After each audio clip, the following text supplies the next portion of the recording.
the Comic DF. What is up, besties? It's your girl, the Karmic DF, back to you again with another video. This time we're going to talk about how to attract the one, your soulmate, your forever, ever. So if you have trouble with dating, if you're like, where is the one for me? If you're like, why can't I get it right? Then this is the video for you, bestie. Grab some snacks, grab a drink, pen and paper if you need it. We are going to dive into why we are societally wrong in what we expect this to look like, and how we can change your perception so that you can begin to enjoy the dating process and find the person that is the person of your dreams. So if you enjoy this content, please give it a like. It really does help my channel. Leave a comment down below if you enjoyed this video. Let me know your thoughts and what you want to see in next videos. Subscribe to my channel, hit that notification bell, and share if you enjoyed these videos. I will see you guys on the next side. Let's get into it. I want to start by mentioning a really obvious statistic because it will show you how society has kind of left itself down, basically. And it's the very obvious that 50% of marriages end in divorce. And a lot of us are like, well, why is that? And it's got a lot to do with, we're not working on our triggers. We're not working on our trauma. We're projecting on our spouses and we're doing the blame game. We're not taking accountability. We're not self-reflecting. And so we're more likely to end up with someone who's a karmic or someone who's not a soulmate, because if we're not doing the inner work, then we're not going to align to someone that's also doing the inner work, and therefore a healthy, happy match for us. And so what you have to begin to understand is that just like everything else in life, it doesn't just happen right away. There is going to be the small percentage, and I don't want to hear it in the comment, I was 17, I met the love of my life, we've been together forever. Okay, you're the exception. You are not the rule. Most people fall under the rule because we need to grow, we need to develop, and we need to figure out who we are. And when we live in the society that we do, it doesn't exactly present us with a lot of opportunity to figure out who we are at a core level, what we like and what we don't like. From the moment we're born, we are fed stuff we're supposed to like. We're fed things we're supposed to like, people we're supposed to like. And so a lot of our life is going to be unraveling to figure out who we really are. So I want you to think about when you were younger, right? And everyone can pinpoint at least one ex where they're like, oh my God, I cannot believe I dated that person. I cannot believe I settled for that person. But when you were in it, right, you can make excuses for bad behavior. You didn't realize your worth. And so it seemed pretty normal to you if they were unhealthy. And so what is really going on is that the whole point of manifesting your soulmate, when people think that they've failed, what they're really failing is they're giving up on the trajectory in order to get to your soulmate. Nothing that is worth it in life doesn't take effort, if that makes sense. If it's worth it, it's going to take effort. And so let me give you an example. For instance, like I said before, prior to this, like there's probably an ex where you're like, oh my God, if I ended up with them, right? But what you didn't know then, you know now. And so this is what you have to begin to understand. You are mapping it out of what you want in the end game. And so in order to get the person that you want in the end game, your soulmate, your forever, you're going to kind of have to learn who you are, learn what you like and what you don't like. Think about it. I'll give you my example. I had no real goals in terms of a relationship. I just wanted, because I was a very different person back then, I wanted someone to save me. I believed in that whole like Cinderella fantasy. You're gonna lift me off my feet and save me and I'll be happy because of you, that type of codependency crap. And so in the beginning, right, I really attracted a lot of emotionally abusive partners, not physically, but verbally abusive, until I reached a point where I was like, enough is enough. I can't take this anymore. I'm not doing it anymore. And so I made that decision and it was clear and I was done. The universe will send you a couple like, are you sures? But eventually you'll change the energy, you'll change the game. And so after I decided I couldn't do emotionally abusive anymore, then I started to go a step up. I kept getting emotionally unavailable. They weren't necessarily cruel to me, but they were still not available to me. Now, another thing that you have to realize is that you're shaping yourself as well. So you're not only are you learning what it is that you like and what you don't like, you're shaping yourself and molding yourself through the experiences of dating these people. So for instance, me dating the emotionally abusive ones, I realized that fighting and toxicity is not something that I want in a relationship, and I'm not going to tolerate it. And so I morphed. But in the beginning of that relationship, I fought back, right? Because chaos was something that I was used to. Moving on to emotionally avoidant, it was calmer, right? It wasn't as emotionally abusive, but it didn't make me happy because they were not connecting with me. They were afraid to tap into their heart space. And what do we know? That people are a reflection of ourselves. And so I needed to realize that I was also emotionally unavailable. I wasn't emotionally avoidant, but I was codependent and trying to prove my worth. And so I needed to then attract emotionally avoidant people to begin to see that part of myself so that I can transmute it, so that I can stop attracting emotionally avoidant people. So now I can attract people that are open to relationship, that are emotionally vulnerable, that are available people. But there was no way for me to even know what that looked like, know what that was like, know if it was healthy, unless I did all the bad dating. That was all the karmics, that was all the painful things that helped me shape myself.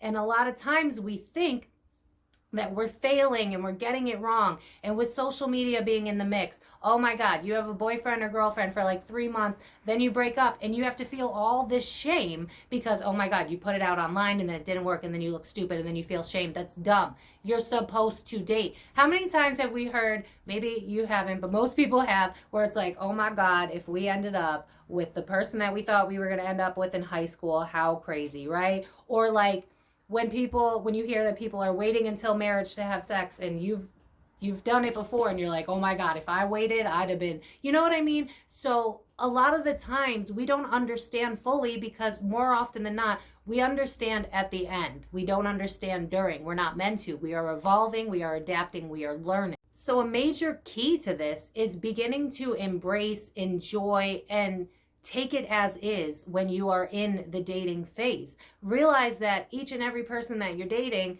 most likely not the one, right? Because there's only one. And so if you're dating a bunch of people, you're going to get down to just one, right? That's the end game for most of us, not all of us. I understand there's polyamory. I'm not talking about that.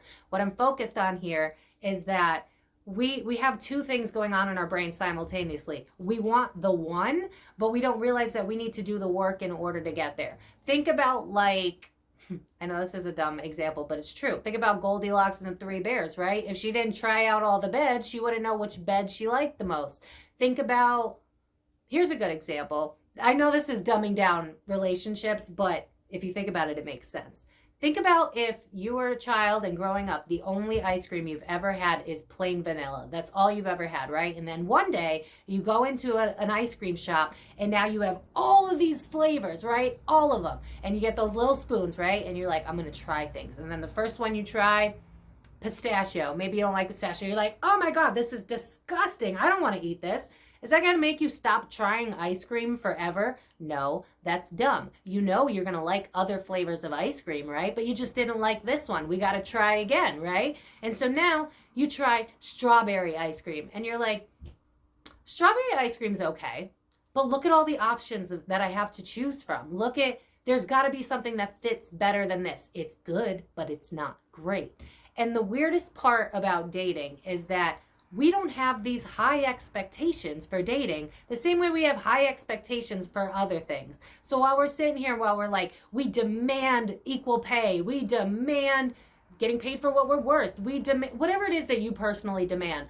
Why don't you expect that in relationships? Relationships require work, just like everything else. And so, yeah, you're not going to get it right on the first person. So you have to adapt and change your mind to, what is this person teaching me? Like I say in all of my videos, what is this teaching me about myself? You know, when I stopped dating the emotionally unavailable ones, obviously, like I was hurt. I got my heart broken. I've talked about that in other videos, the situationship that helped me love myself.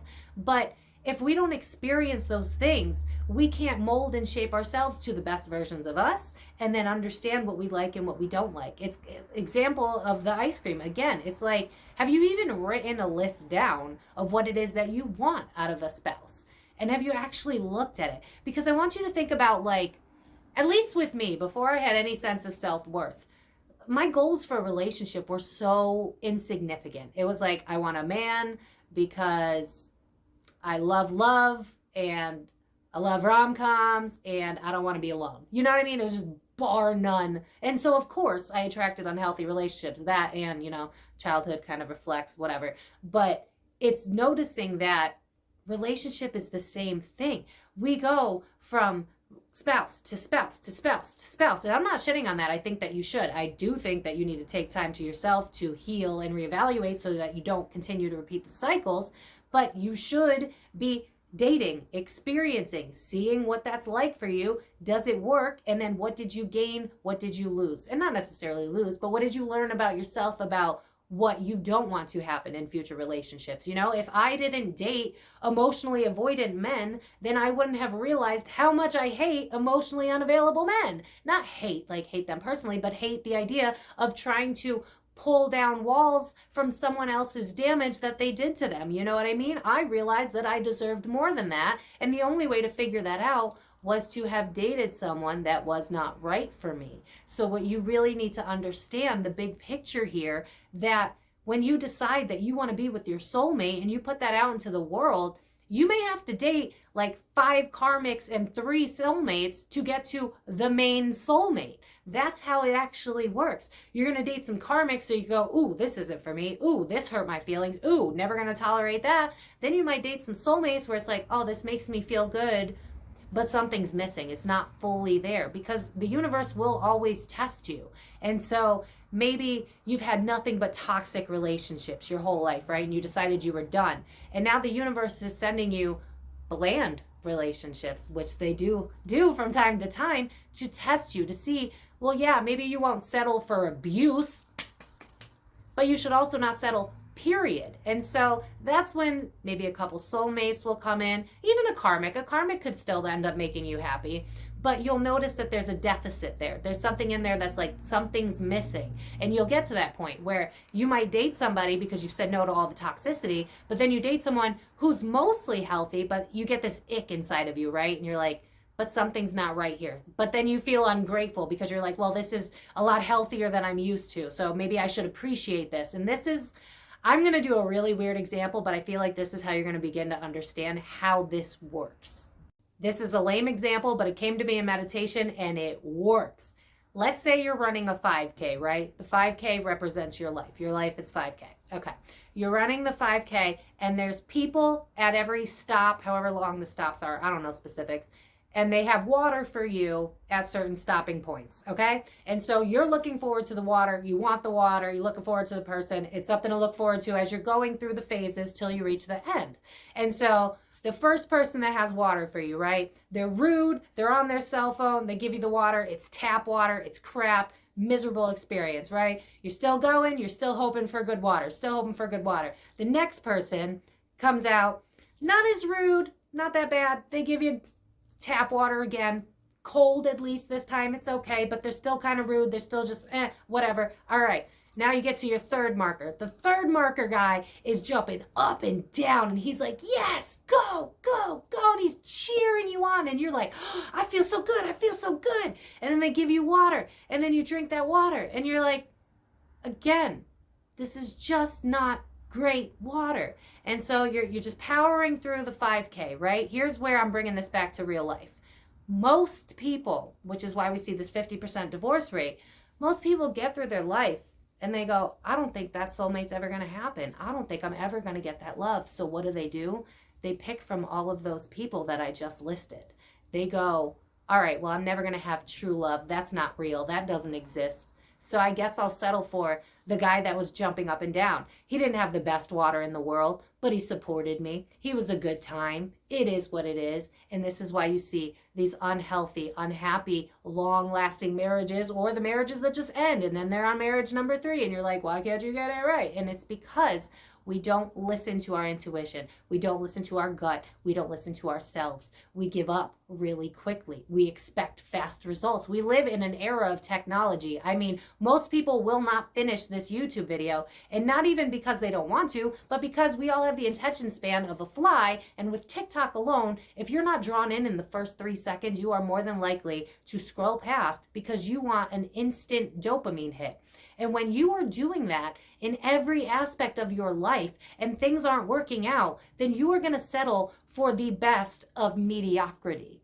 And that's the problem. That is why most people don't end up with the love of their life. Most people don't end up with the soulmate that, that dream that we have where we're sitting outside when we're 80 years old and we're just sipping tea with our best friend on the porch. You know what I mean? That's why we don't get that, is because we expect immediate results. We don't expect to do the work when a relationship requires nothing but work, because it's two people coming together.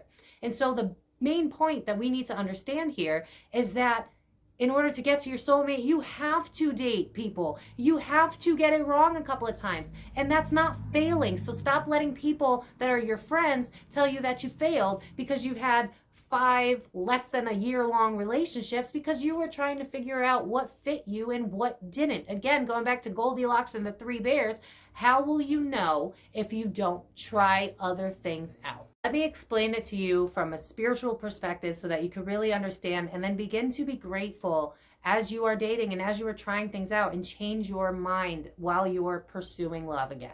So has anyone seen Black Mirror? There's an episode called Hang the DJ. The point of this is that the moment they go on a date, they have this app. They link up their apps and they find out immediately how long they're going to be together. From the moment of the first date, they know how long they'll be together. And it's anywhere from like 12 hours to 9 years. Now imagine if you remembered everything that your soul came here to do. Your soul had a plan, and it was to date people, it was to shape your life, to figure out who you're going to be, to end up being the person that you will be when you are more solidified in life. If you knew ahead of time that you were going to date someone for 3 months, would you want to do it? I personally wouldn't. If I knew that relationship had an expiration date, I would not want to get into it. And I have a habit of doing this, which is why, and psychics, light workers, anybody that does what I do can tell you in the comments, this is true. We don't get to know upright, like firsthand, about our relationships. We don't know all of that stuff, because if we did, we wouldn't do the character development that we need in order to be right for our soulmates, because we don't want to know. Be honest with yourself. If you knew coming down here you were going to date, I don't know, Bob or Ashley for 3 months, then you're going to date Jack or Sam for 5 years, and then you're going to date, I don't know, Ross or Rachel for another year, and then eventually there's the soulmate at the end. If you knew that, would you honestly date any of the people? No, you'd wait for that soulmate. We would all do that because we're stubborn and we don't want to waste our time. We have a whole society built on not wasting our time, yet we consume so much that most of the time we're wasting our time anyway. So why not waste our time on the things that matter the most? We're not meant to know. That's why we always feel like whoever we're starting to date is the one. We have to feel that way because we have to be immersed in the experience so that, again, we know what we want and what we don't want, so that we can shape ourselves,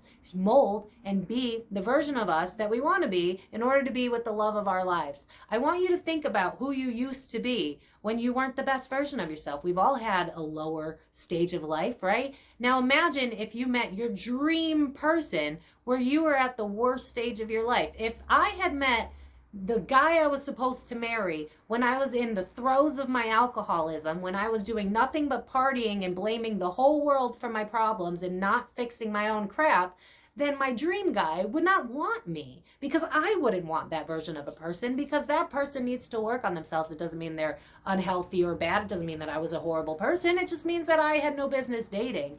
And we have to be honest. Are we in a place that we are even ready to date? And then if we are, can we be honest enough to say, let's just see what happens. Let's just take it one step at a time. If it doesn't work out, that sucks. Let's take stock. Let's figure out what we learned from this. I learned with you that I absolutely cannot deal with someone who doesn't respond to my text after a whole day. That's rude. I won't tolerate it. That was one thing that I learned. So, I won't tolerate emotionally unavailable people. I won't tolerate people that close their heart space off. I won't tolerate blah, blah, blah, blah. That at the same point, you're also learning what you want from a relationship. I love when they're funny. Oh my God, when someone makes me laugh. Oh my God, I love it. Intelligence. Oh my God, teach me something. You have my heart forever. I love someone who's educated. Big heart. Big heart is a necessity for me. You got to have your heart on your sleeve like I do, or else we have nothing in common. And now, because of who I am, you got to have some sort of spirituality in your life. But I didn't know any of those things when I was 18, when I was 21. I mean, like I've said in prior videos, your brain's not even fully developed until you're 25. So give yourself some leniency. You're not supposed to get married and have kids by 21. There's no rule book in this. So stop putting limitations on yourself. I'm 32. I'm not married. There's no ring, just crystals here. But I don't see myself as a failure like society likes to present itself, because everybody's got a different path to take. Do you want to fit what society says is correct, or do you want to be happy? Because a lot of times your version of happiness is not going to fit what society expects you to do. So to sum this video up, how do you get the love of your life? How do you get the one? Just like we follow the breadcrumbs to get us to wherever we are led to, whether that be the career of your dreams, the life that you're meant to have, maybe you're meant to move out of the town you grew up in, whatever. You are following the crumbs, the breadcrumbs of life in terms of relationships too. You may have 20 relationships before you meet the love of your life, and that's totally okay. What you have to understand is to be grateful and to embrace it as it's happening. Because yeah, maybe that person isn't going to be the one you spend the rest of your life with, but that person is helping you learn who you are. And that person is helping you learn what you want and what you don't want. That person is teaching you a better version of yourself to be in a better alignment to the person that you want to spend the rest of your life with. And if that work isn't worth being with your dream spouse, then maybe you need to rethink if you should be dating at all. We need to understand the value of all of these connections and the value of what it does for us. And when we can understand that and begin to just take life as it is and not prop people on pedestals and not push a narrative onto them and not think 10 years ahead so that you just immediately get hit with pain. I mean, fantasize if you want. I don't think there's anything wrong with fantasizing about your wedding with whoever you're dating at the time, but understanding that each and every time that you date, it's a gift. It's even the bad ones are a gift because it's teaching you what you don't want. So looking at it from that perspective and understanding that all roads will lead you to exactly where you need to be, so long as you keep listening to your gut and intuition, then you will end up with the one. But what we do as a society is we cling on to people because we don't feel good enough within ourselves. I mean, I can think of a couple of relationships that should have never even happened, let alone I dated them for years or I dated them for months because either I was trying to prove myself or I was trying to keep them. So, this is a big one. I think it's more for women though. We don't like to leave because God forbid they actually get it together after we leave. That's why we tend to stick around a little bit longer instead of just being like, yo, this is toxic. I need to get the F out of here. So it's understanding that if we're drawn to a person, there's a reason. It's either to teach us or they could be the one. We don't really know. It's rolling the dice. But when you feel that draw, you are following the path to your soulmate. You already have it in your mind. I want to end up with the person that is right for me. So in order to get to the person that's right for you, you have to go through all of these obstacles to be the right version of yourself, to therefore be an energetic match to the person that is perfect for you. And if you are settling for the guy back in the 2K point of your 5K run, then yeah, you're not going to get your soulmate because you were too afraid to stick it out and believe that the person you dream of is actually real, is actually out there. As long as you continue to follow your heart, as long as you continue to listen to it, then you will not have to gaslight yourself and settle for the guy at the beginning of the 5K. You will know, I meant to date you. And then maybe in a few months, something happens inside and you're like, I don't feel it anymore. Or it's super toxic and you're like, this is not good for me anymore. That moment, that's when you cut it off. That's when you reflect. That's when you go through your stages of grief. That's when you take what you've learned and you move it into the next relationship that you are drawn to and the next relationship. Don't be doing it as I need a relationship in order to find the one, but do it as I'm ready to date again. I've learned my lessons. I've healed. And now let's try this again. And your soul will guide you to whoever is next. And yes, it may be 5 to 20, 30 people until you find the person that you want. But do you want ultimate happiness, ultimate love, the love of your life forever where you're happy for the rest of your life? Or do you want to hit societal norms and be married at 25 with 3 kids? It's up to you. And listen, I'm not shitting on that person. Maybe they did get it right. More often than not, they don't. But some of them do. if it's not you, because again, some people are the exception, not the rule, then you have to learn to be grateful for everything as it comes. The last guy that I broke up with, that one was really hard because he was inherently a good guy. He was a good man. But this is where I was tweaking myself, and I really loved myself, and I realized that even though he was good, he wasn't good enough for me. Does that make him less than me? No, it makes him not the perfect match for me, and that's okay. When we begin to get pickier, when we begin to honor how we're feeling, when we begin to say, this is what I want and I'm not going to settle, then the universe has to match it because you refuse to pick anything else. I don't want kids. That is a big one for me. That is you will never change my mind. My own mother will literally tell you, she knew when I was like 14 to 16, I was never going to have kids. No one is going to convince me to have their babies. But I did have to date a couple of dudes that wanted kids in order for me to figure that out. I also had to date dudes that already had kids, that I had to gaslight myself and go, wait, no, I still don't want kids. Even though you're a great man, this is a core fundamental value for me. Do you see how we disrespect our values? We disrespect our wants and needs, and then we wonder why we're not happy or why we're not finding our soulmate. It's because we're not listening to our heart. We're not listening to our gut, and we think that what we want is either unattainable or it's unrealistic or we want too much. But that's not the case, because there is someone out there that fits exactly what it is that you dream of. You just have to follow the steps that it takes in order to get there and in order to align to them. So are you willing to do the work and date all the frogs to get to your prince? Even though they're not frogs, they're merely stepping stones and great people to have in your life to be able to learn about yourself and about them and about the world around you. Be grateful for those things. Be grateful in general, and you will very quickly realize that it'll be easier to get to your soulmate. It'll be easier to get healthier relationships, and it'll be easier to love yourself, which is the best part of this. Is once you love yourself, you're going to be pickier. You're not going to be dating toxic people anymore. You'll probably be alone more. And guess what? Then the magic really happens. You're going to be drawn to people that you're not even expecting. You'll bump into someone at a grocery store, fall in love. You'll bump into someone that you haven't talked to in 20 years, fall in love. Magic will happen.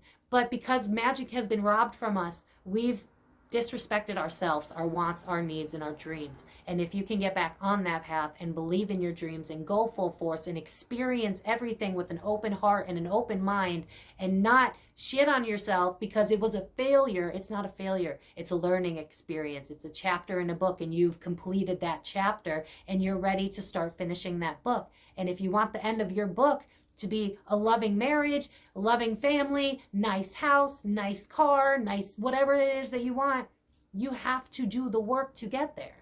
And a lot of us think that it's just going to come to us naturally because we're deserving. Or the other extreme, we don't believe that we deserve it at all, and so we're destined to settle for monotony. Both of those things aren't true. And the moment you start to accept it and have this viewpoint as you're dating, the sooner you will get to the love of your life. I guarantee it. Well, I don't want you to sue me, so I 99.9% guarantee it. Okay? Okay.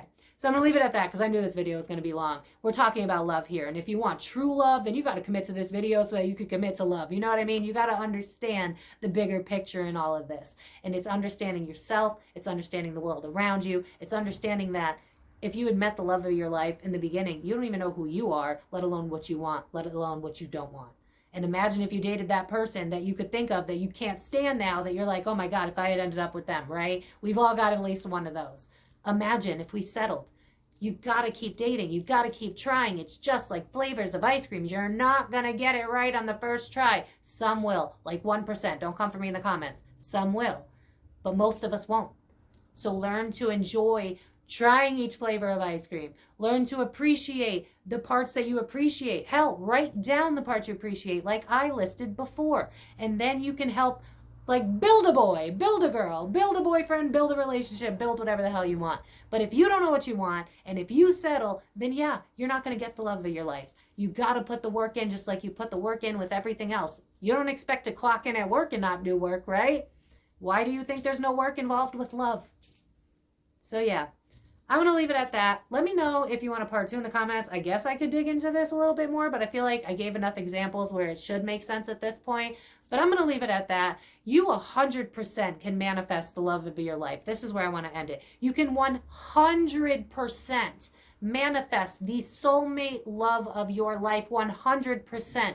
But you have to know what you want, what you don't want. And you have to be honest with yourself about the what you don't want. And you have to stand firm in that. And then you will be in alignment with that person. But if you don't listen to your gut, if you don't listen to your soul, if you don't follow those breadcrumbs, then yeah, you're not going to line up to it. Stop listening to this. Stop listening to outside voices. Stop listening to societal concerns and constraints, and start listening to yourself.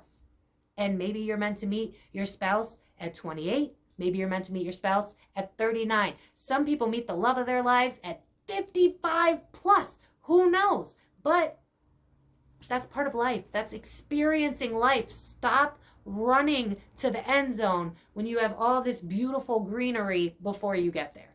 Stop, breathe, smell, enjoy, live, love, play, have fun, experience. And then eventually, when the timing's right, when you're where you need to be, when they're where they need to be, alignment will happen just like that. So I'm going to leave this video at that. As always, if you enjoyed this video, please like it. It helps my channel so much. Comment down below what you want to see in future videos, especially pop culture, conspiracy readings. Definitely want to add that to my collection. Subscribe, hit that notification bell for future videos, and I will see you guys next time. Love you, besties, and you can totally get the dream relationship that you were always meant to have. Believe in yourself, believe in your dreams, and they are meant for you and yours alone. Love you guys.